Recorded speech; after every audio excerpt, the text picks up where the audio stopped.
Hello and welcome to Seat 11A. In this presentation, PALFINGER CFO Felix Strohbichler discusses the company's Q1 2026 financial results, including the start to the year, key financial and operational developments, current market trends, and the outlook for 2026. Felix, thank you very much for joining us today. Welcome to the presentation of the results of the first quarter 2026 of PALFINGER AG. My name is Felix Strohbichler. I'm the CFO of PALFINGER. First of all, what does PALFINGER stand for? What is our equity story? We are a technology and at the same time the market leader in our industry. Secondly, PALFINGER is a highly resilient company. We have a broad product portfolio, we are globally present, and we have a very broad customer diversity. Very important, PALFINGER is clearly a growth company.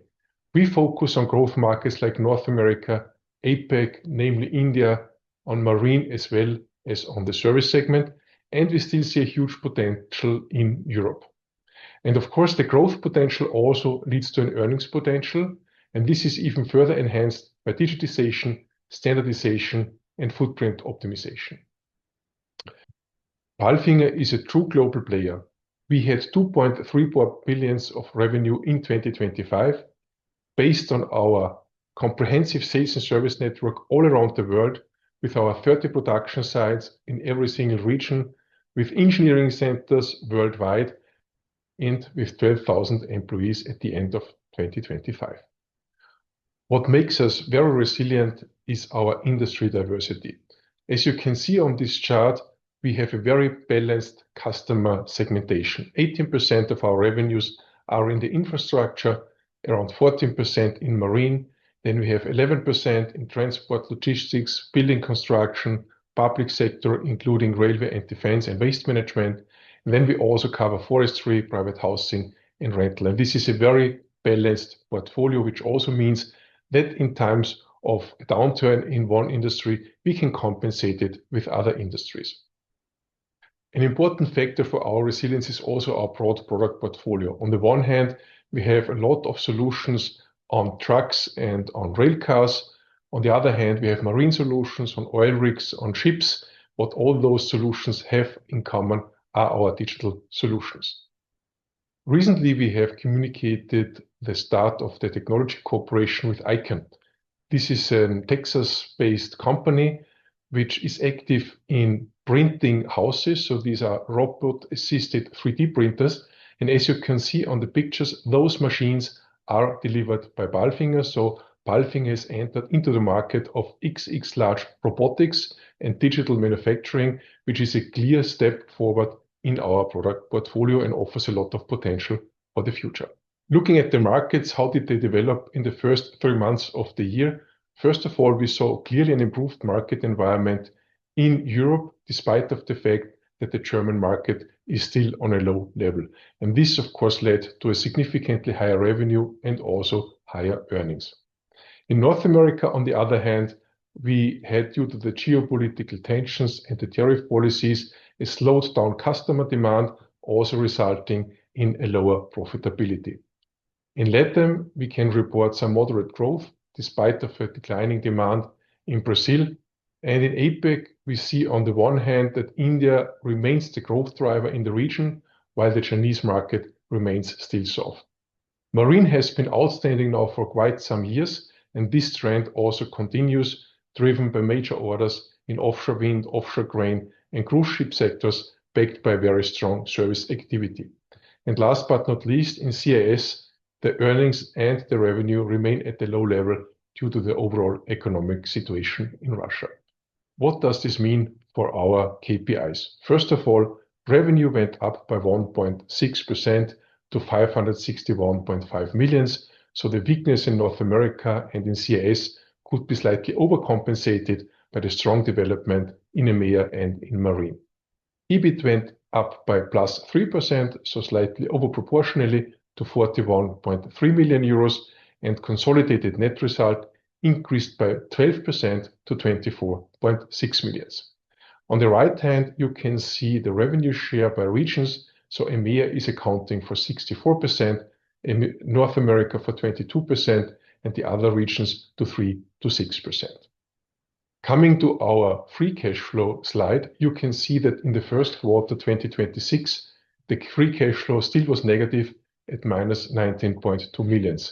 This was due to the fact that the change in working capital was an effect of minus 48 million, and also the investing activities have been on a relatively high level.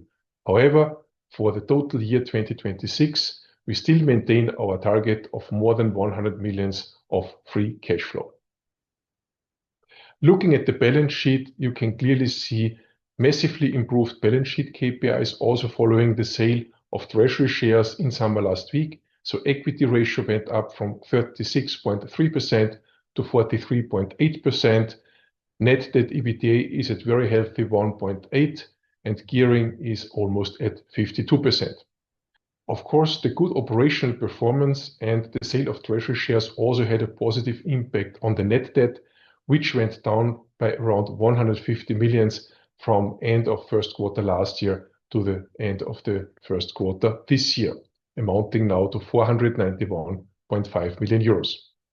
Coming to the outlook for the whole year 2026. For the first half of the year, we expect a development slightly above the prior year in terms of revenue and also EBIT. And we are also aiming for revenue and EBIT above the previous year's level in the second half of 2026, which means that we expect and have the goal to achieve another one of the most successful years in the company's history. We've also communicated financial targets by 2027. Those will depend on a further recovery in Germany and an upswing in the United States in Q2. So we clearly need to see some development in the short term here to maintain the targets for 2027. We have set ourselves in our strategy 2030 plus reach higher, ambitious financial targets. We want to reach more than 3 billion euros through organic growth until 2030 at an EBIT margin of 12%, 15% return on capital employed, of course, maintaining our number one position in the market for crane and lifting solutions. So where should those more than 3 billion euros come from? The main drivers of the revenue growth in our strategy 2030 plus are coming on the one hand from service, as you can see in this chart. The recovery of EMEA will have a major impact, and aerial work platforms is also a major contributor to the revenue growth, amongst other factors like truck-mounted forklift, North America, marine defense, Latin America, and APEC, where we are just investing in a factory in India. Next to the potentials out of our strategic initiatives, we see major investment programs on the horizon, which create significant opportunities for PALFINGER. On the one hand, in Germany alone, there is an overall investment need of 3.7 trillion euros until 2035. The EU infrastructure investment gap is amounting to 500 to 800 billions every year. The US Stargate project with $500 billion has already heavily kicked in. And finally, we will also see at a certain point in time an end of the war in Ukraine, and the reconstruction need is estimated at also 500 billion euros.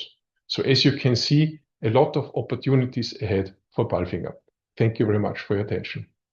Felix, thank you very much for walking us through PALFINGER's Q1 2026 financial results and for sharing your insights on the company's performance, current market developments, and the outlook for the year ahead. And thanks to everyone for watching. If you enjoyed this presentation, you can find more management presentations and financial results videos here on Seat 11A.